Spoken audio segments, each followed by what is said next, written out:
Hai guys, Assalamualaikum warahmatullahi wabarakatuh. Jumpa lagi bersama dengan vlog saya Andi underscore Dewi. Apakah kalian sudah mensubscribe-nya? Karena subscribe itu gratis. Oh iya, kita ketemu lagi di hari Senin ini. Hari Senin yang cerah namun hujan. Bukan cerah lagi karena hujan. Tadi saya berangkat ke kantor itu sudah hujan sekali dan derasnya. Dan sekalipun hujan, kita tetap ke kantor. Oh iya guys, saya mau setelah tadi di kantor saya sudah bekerja, ada 2 orang, jadi satu mahasiswa, saya memfasilitasi mahasiswa dari Kolaka dalam rangka penelitian proposalnya tentang kebijakan pemerintah terkait tentang apa lagi namanya, tentang pariwisata dan memfasilitasi nerima atau audiens dari wartawan, atau itu namanya Pak Elang. Pak Elang sekarang lagi fotokopi ini karena ingin memasukkan sebuah permohonan investor ya. Oh guys ya teman-teman, ya, sudah ada tadi mahasiswa dari Kolaka? Sudah Mide. Atas nama Firdaus? Ada Mide. Sudah ada? Ada. Sudah tadi dihubungi? Iya, Langsung ada. sama kita? Iya. Oke. Masih banyak aku tunggu. Oke. Iya. Gitu Ibu. Itu dari Kolaka, Mbak?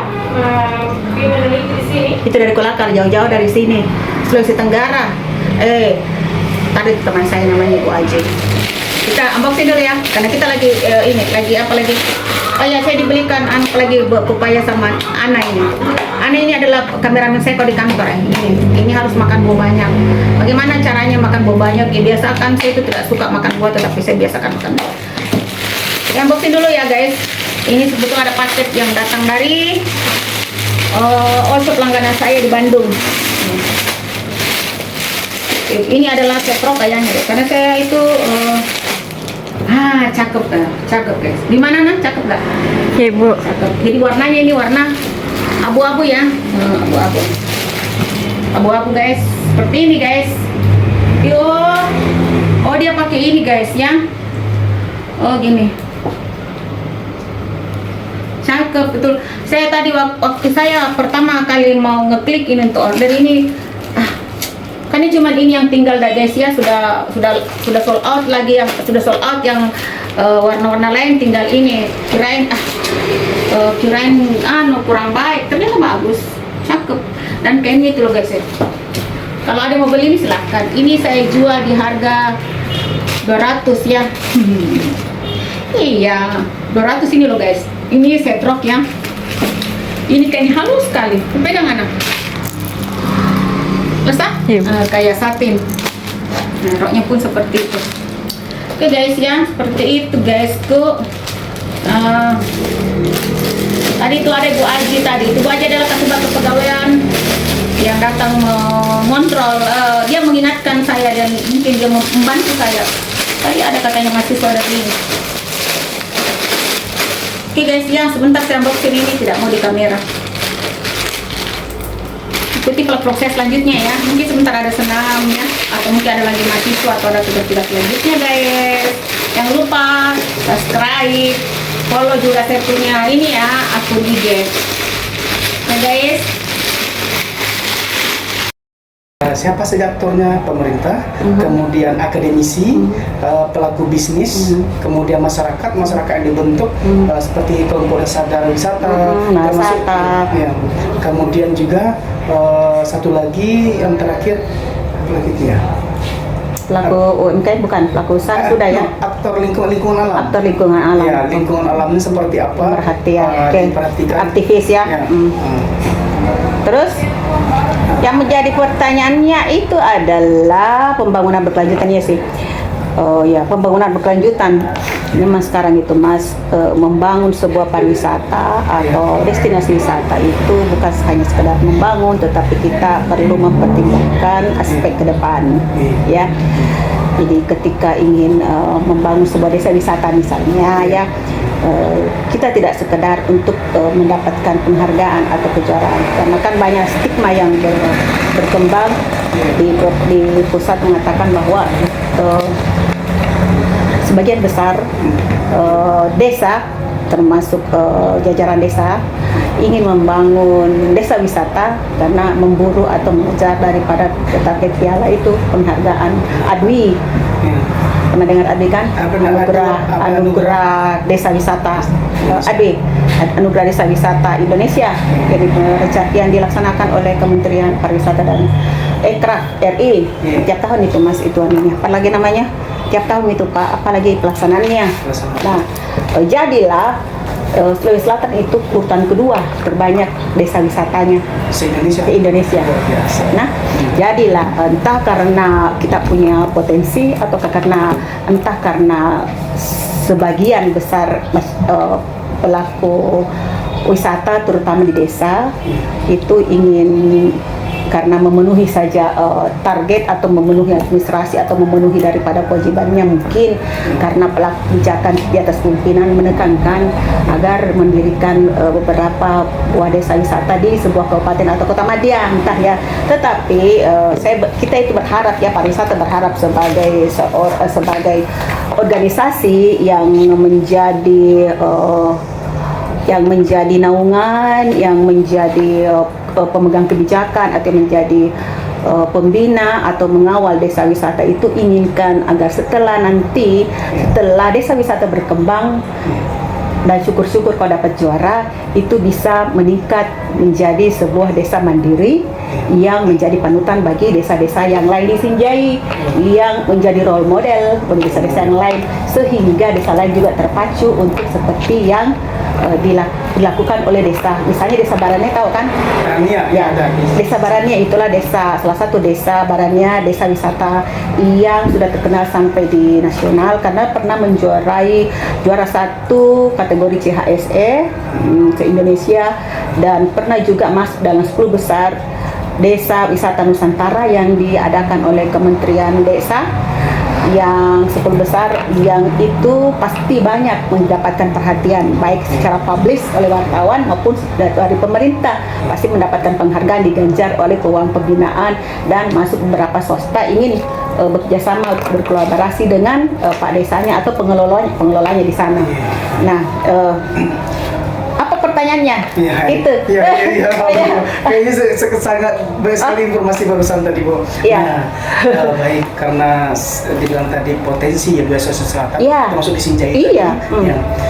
Terkait itu tadi Bu, berkaitan dengan 5 aktor peran pemerintah, gitu kan? Berarti pemerintah yang di sini Dinas Pariwisata. Apa saja yang telah dilakukan terkait dengan misi tadi supaya menjadi terpacu daerah lain atau desa lain untuk adanya pariwisatanya itu, apa yang pemerintahnya Bu? Apakah regulasi yang dibentuk? Ada nggak gitu? Kemudian apa saja kegiatan yang sudah dilakukan? Iya, regulasi yang dibentuk yang terbaru itu adalah regulasi dari pemerintah desa tentang pembentukan desa wisata. Namun di penjabarannya itu kami dari Dinas Pariwisata selalu menekankan adanya pembangunan pariwisata berkelanjutan. Kalau ada pembangunan pariwisata berkelanjutan, berarti ada namanya memperhatikan aspek lingkungan. Kenapa aspek lingkungan perhatikan? Jangan sampai setelah kita membangun sebuah destinasi wisata itu akan sia-sia karena adanya musibah atau mungkin ada hal-hal lain yang bisa saja menjadikan destinasi wisata tersebut hilang tanpa bekas itu kan.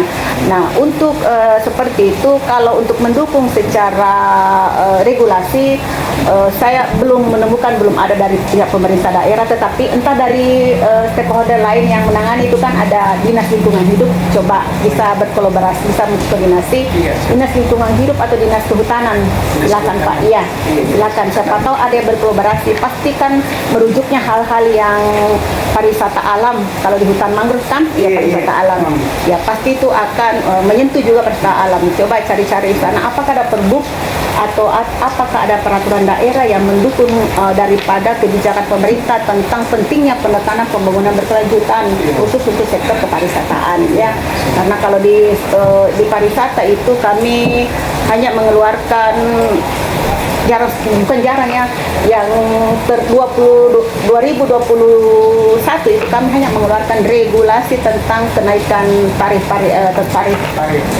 ini tarif karcis masuk dari 10.000 ke dari 5.000 ke 10.000, tapi tidak semuanya kok Mas ya, karena kecuali dari Benteng Malam Lipat tetap 5.000 untuk dewasa dan 3.000 untuk anak-anak, dan belum ada juga peraturan bupati, cuman kita SK-kan, jadi merupakan surat keputusan bupati tentang penetapan desa wisata di Sinjai. Coba cari-cari itu nomor berapa di kami punya website kok Mas. Ini ya. Oh iya, silakan nanti ya. PG-nya ya. Ya. Jadi kita mendukung itu. Jadi kalau kita mendukung itu berarti kalau yang bukan digeber-geber kan, yang jadi bukan wacana, yang saya ingin wacana yang menjadi penekanan pressure dari pemerintah pusat itu tentang pembangunan berkelanjutan khusus di sektor pariwisata berkelanjutan itu menjadi sesuatu prioritas utama bagi baik itu pemerintah sebagai pengelola wisata maupun dari desa maupun dari pihak swasta yang mempunyai destinasi wisata. Nah, terkait hal itu nak, setiap saya ditanya oleh teman-teman dari mahasiswa, saya pasti bertanya, kalian kan adalah milenial ya, generasi Z. Setelah meneliti meneliti proposal penelitian itu, kalian angkat dan kalian berikan masukan kepada pemerintah dan mengatakan bahwa pemerintah Kabupaten Sinjai ikut mendukung, bahkan memberikan sosialisasi atau senantiasa selalu mengingatkan kepada pelaku usaha agar mementingkan aspek lingkungan ketika ingin membangun sebuah destinasi wisata, baik itu sebagai pelaku UMKM ya maupun sebagai pelaku pariwisata. Pelaku pariwisata itu kan adalah kafe, kan ada penginapan ya, ada travel ya, ada jasa guide ya, dan lain sebagainya, ada pemandu wisata. Nah, itu yang perlu diperhatikan. Kita di sini Mas itu bekerja sesuai dengan apa yang menjadi bukan perintah, instruksi dari pusat ya, karena kita secara sentral itu mengacu kepada apa yang dikatakan oleh Presiden tentang pariwisata berkelanjutan. Untuk itu kami senantiasa menekankan bahwa pentingnya pariwisata berkelanjutan untuk anak cucu kita ke depan. Jadi mungkin bukan saja kita yang menikmati, tetapi anak cucu kita ke depan juga bisa menikmati alam yang dipersembahkan oleh Allah Subhanahu wa taala sebagai anugerah yang tak terhingga begitu. Luar biasa. Kenapa? Kayaknya tuh Ibu Mahfud tadi Ibu bidang pemasaran. Iya, saya kabit pemasaran, pengembangan pemasaran pariwisata. Pemasaran. Iya, dan pelaksana tugas harian dari kabit kebudayaan juga. PLT. Iya, kabit kebudayaan. Iya. Lagi Bu, masih banyak sebenarnya Bu, ada. Silakan. Ya. Tadi kan masih pemerintah. Iya, masih pemerintah. Nah, terkait dengan tadi Ibu bilang ada namanya pariwisata yang dikelola oleh swasta. Iya. Kemudian ada juga dari pemerintah daerah, ada juga yang di desa itu sendiri. Iya. Ya. Kemudian dalam peran dari dinas pariwisata terkait dengan adanya pariwisata oleh dikelola swasta itu apa perannya Bu? Perannya adalah tidak serta-merta memberikan izin kepada pihak swasta untuk mendirikan sebuah destinasi wisata, kan melalui izin dari PTSP. PTSP yang koordinasi dengan dinas lingkungan hidup, dengan dinas apalagi pokoknya dinas yang terkait meninjau ke bawah, survei ke bawah apakah layak untuk dijadikan tempat pariwisata atau tidak.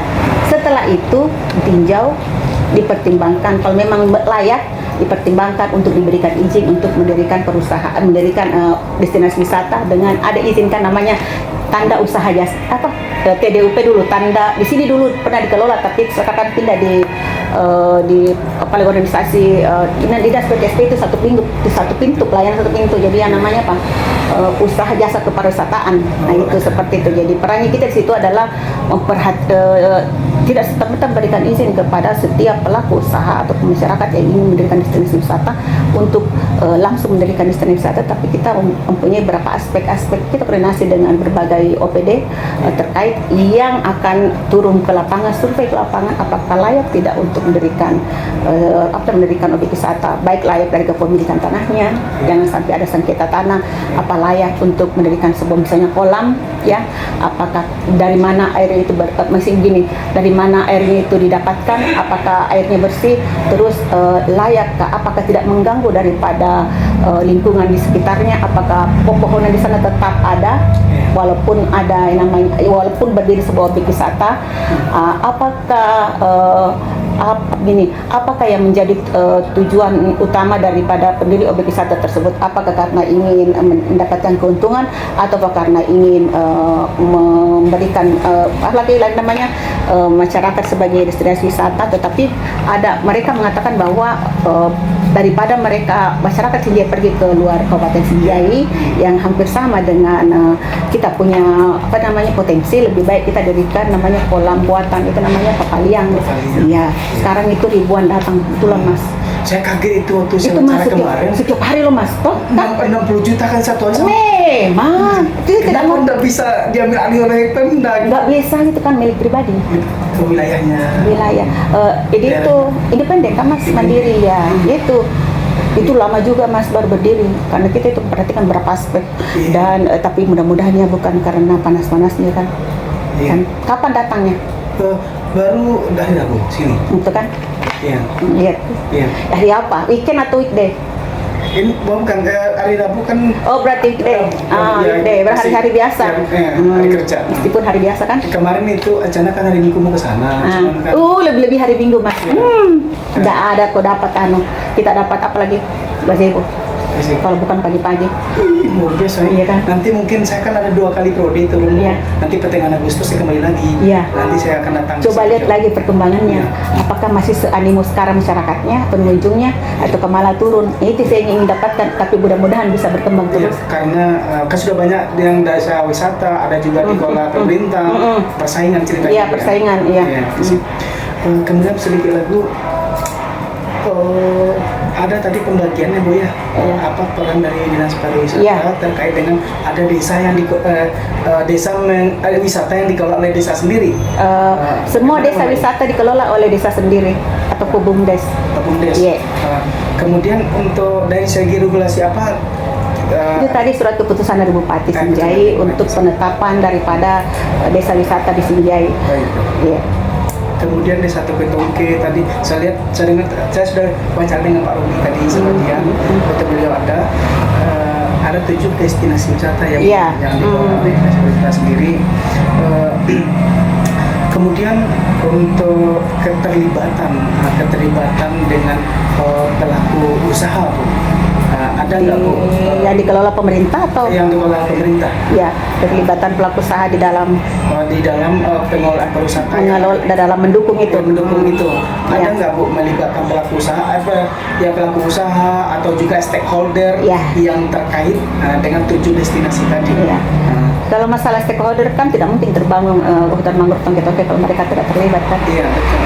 Kementerian Perikanan dulu kan Ibu Susi kan pertama yang menggelontorkan dananya untuk pengembangan hutan mangrove menjadi sebuah destinasi wisata, terus Kementerian Pariwisata dan Ekraf, dari BUMN, terus dari pemerintah provinsi, dari pemerintah daerah, beberapa kali di sana memberikan bantuan. Dan untuk dukungan masyarakat, bagaimana para pemerintah dalam pendukungan, apalagi dalam memberikan support pada masyarakat, dalam mereka juga ikut merasa memiliki, yaitu pertama adalah ketika kita mengerjakan sebuah kegiatan atau proyek itu pasti orang-orang sana yang kerja, kecuali untuk pemborongnya atau ya bahkan mandornya sendiri yang dari sana. Kayu-kayu pun itu yang kita beli itu atas daripada petunjuk mereka, di mana siapa tahu kan di mana bahan-bahannya gitu kan, di mana bahan-bahan, ada enggak bahan-bahan pokok yang bisa diberi di sini. Itu kan artinya supaya mereka bisa terbangun dengan adanya jual beli, transaksi jual beli. Yang ketiga adalah seluruh masyarakat di sana, bukan seluruh masyarakat di sana itu pengelola di sana ya, dari apalagi namanya apalagi keamanannya, dari Pokdarwisnya, dari petugas karcisnya, dari masukin keterangan sebentar dalam siapa? masalah Enak wartawan. Oh iya, Oh iya. iya, petugas kebersihan. Iya. Jadi petugas kebersihan. Kalau petugas kebersihan itu jadi semua masyarakat di sana. Maksudnya di situ terlibatnya masyarakat. Tidak ada orang luar situ, Ya. Mas. Oh iya, oke. Jadi semua masyarakat di sana, Mas. Jadi semua itu yang tukang parkir pun masyarakat di sana. Bahkan mereka yang punya tanah itu, Mas, tahu ada kan tanah yang belum dibangun pemerintah, toh. Yeah. Jadi kita berikan keleluasan kepada masyarakat untuk mengelola parkirnya. Jadi uangnya itu dari mereka kelola sendiri. Maksudnya gini loh. Tapi dari sepengetahuan pemerintah desa mungkin entah berapa persen untuk pemerintah desa, tapi banyak kan dari yang punya tanah itu. Jadi dengan hadirnya hutan mangrove pasti mereka juga ekonomi akan berkembang juga kan, mereka juga hidup dan berkembang, mereka jual-jualan juga kok dari orang-orang di sana juga kok, Mas. Di sana kan ada di dalam itu kan ada penjual makanan minuman orang-orang di sana, Mas, tetangga di sana gitu ya. Sudah terbangun. Jadi kita itu, Mas, memperhatikan masyarakat di sana. Kita itu membangun memang tujuannya kan untuk peningkatan perekonomian masyarakat, paling tidak untuk masyarakat di sekitar objek wisata. Jadi supaya tidak sia-sia itu pembangunan, jadi ada impactnya, jadi ada apa lagi namanya, kita multipliernya, ada imbasnya, dan masyarakat juga bisa merasakan dampak kehadiran atau keberadaan sebuah objek wisata. Kemudian terkait dengan lingkungan, Bu. Kan sebenarnya kan lingkungan itu kan terkait di DLH nanti. Cuman saya mau nanya dinas pariwisata, ada nggak selama ini ke 5 tahun atau 3 tahun terakhir terkait dengan lingkungan? Kan banyak itu wisata itu seperti pakai Gojek atau Tongki atau desa wisata itu sendiri. Ada nggak terjadi misalnya lingkungannya kok tercemar, kok lingkungannya begini, ada nggak tadi persoalan, Bu, dengan Kenapa, Pak? Sebentar, Pak. Mari sini. Sebentar, Pak. Lagi wawancara, Pak. Iya. Ada nggak terjadi persoalan gitu terkait dengan lingkungan, karena lingkungan menjadi tempat pariwisata itu? Jadi persoalan apa maksudnya? Kayak bencana gitu, longsor? Nggak ada, Mas. Nggak ada ya? Kami nggak pernah. Atau ada penutupan usahanya gitu? Nggak pernah ada, Mas. Nggak pernah, Mas.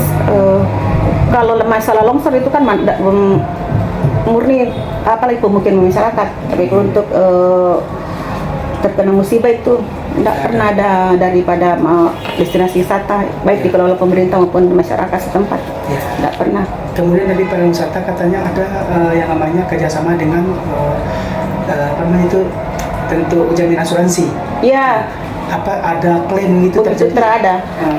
Kita kerjasama dengan Bumi Putra itu sejak tahun 2 atau 3 tahun lalu, ya. Dari karcis 10.000 itu jadi 1.000 untuk klaim jasa harja. Jadi kita tidak minta doa ya. Jadi kita itu menjaga tempat pariwisata, tapi khusus yang dikelola pemerintah, Mas ya. Iya.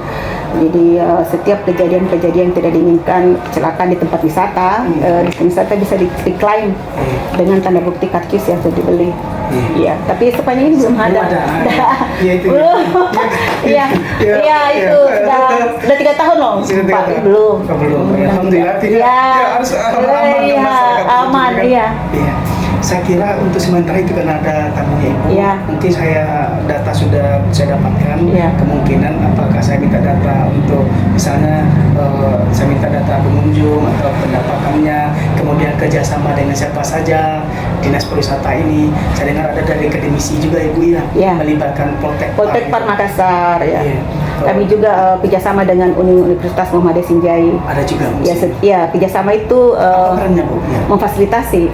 Kita memfasilitasi daripada teman-teman akademisi dari Universitas Muhammadiyah Sinjai ketika ingin ada program tentang terkait pengembangan pariwisata. Ini kan baru-baru ini ada dari organisasi mahasiswa yang dibiayai oleh Kemendikbud untuk menjalankan program selama 3 bulan untuk pengembangan desa wisata Barania. Ya. Jadi mereka datang untuk audiens dan kami menerima bahwa karena mereka punya banyak akan ada banyak praktek-praktek atau pelatihan-pelatihan, misalnya kalau pelatihan pemandu wisata, pelatihan daripada homestay dan lain sebagainya. Jadi kita itu sangat apresiasi, dan bahkan mereka ingin mengadakan seminar atau workshop kepada masyarakat dan dihadiri oleh masyarakat dan pemangku kepentingan di desa, dan menghadiri dan juga mengundang daripada dinas pariwisata agar menjadi pembicara. Bukan saja itu, kita juga mengawal mereka sampai sejauh mana mereka bergerak dan kasih titip kepada mereka, jadilah contoh bagi masyarakat di sana. Kalau ada yang kotor tidak usah berkuar-kuar ya tempat wisata. Biasanya kalau mahasiswa Bu kotor di sana gini jalannya, tidak usah berkuar-kuar, langsung saja action. Jadi jadikan contoh kalian itu kalau ada tanaman-tanaman di sekitar jalanannya itu objek wisata, langsung tebang, menjadikan bersih, karena masyarakat itu akan melihat contoh dan akan turun.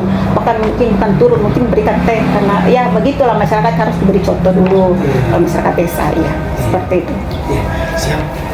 Sementara itu dulu Bu, Iya. sudah banyak data yang saya dapatkan. Iya, Mas. Nanti saya ramu lagi apa yang data yang saya minta lagi, karena data punya juga Ibu. Iya. Iya. Boleh saya foto dulu Bu, dokumentasi? Boleh silakan. Sambil wawancara dulu. Iya. Pak Elang. Pak Elang. Atau Ibu aja yang boleh? Boleh, Foto. Pak Dek. Foto kan dulu, Dek. Foto sambil wawancara satu. Tadi Ibu tadi ya? Oh iya, sambil wawancara. Iya, Bu. Nah, jadi ini kayak ala-ala wawancara Bu. Iya, kita cek. Lihat dari sini, Dek. Tengah-tengah supaya Bapak juga lihat. Ya, di mana? Di sini aja. Situ. Supaya Bapak kelihatan juga. Ya. Iya. Kalau udah bicara dulu Bu. Ya, enggak apa-apa, Mas. Nah, jadi Apa tanggapannya tentang Pak hutan mangrove apa banyak? hutan mangrove itu kayak menarik Bu ya, menarik. Namun saya lihat Ya, itu belum iya. bicara itu saya lihat ya. Apa? Pas dari tampak awalnya itu kurang menarik ya. Untuk masuk gerbangnya itu kan ada itu di belakang itu kayaknya kurang update tuh di tempat foto-foto. Itu yang menarik di dalam. Di dalam saja. Di dalam saya. Di luarnya kok kayaknya apa dalam tuh jadi kayak kurang pertama awal masuk itu kayaknya harus ada yang menarik dulu, apakah foto-foto pajangan gambar atau apa. Ada pernah Mas? Pernah ya? Pernah Pak, tapi sudah hilang. Oh, dihilang. Sebenarnya toh pintu gerbangnya harus menarik. Iya, harus menarik dulu. Itu cuma konservasi apa saja kan, bukan mangrove-nya. Kenapa? Biasanya itu penampilan luar dulu tuh. Penampilan luar dulu. Baru Akhirnya isinya. Pasti orang foto-foto itu dulu, orang berfoto di situ. Ya. Akhirnya ada dia di medsos. Iya. Gimana ini mantauan? Begitu. Oke. Ada tulisannya. Bah. Itu kan untuk Tapi sekali lagi Mas, kalau sebuah pemeliharaan itu destinasi wisata perlu ini kan. Sudah 5 tahun tidak ada lagi. Dulu sambil berdiri Bu. Iya. Kita berdua dulu kayaknya. Pada di sana tadi ada yang bisa kita review. Di luar ada nggak Bu ya? Ada gambar-gambar itu? Oh ya, Ada. gambar ini.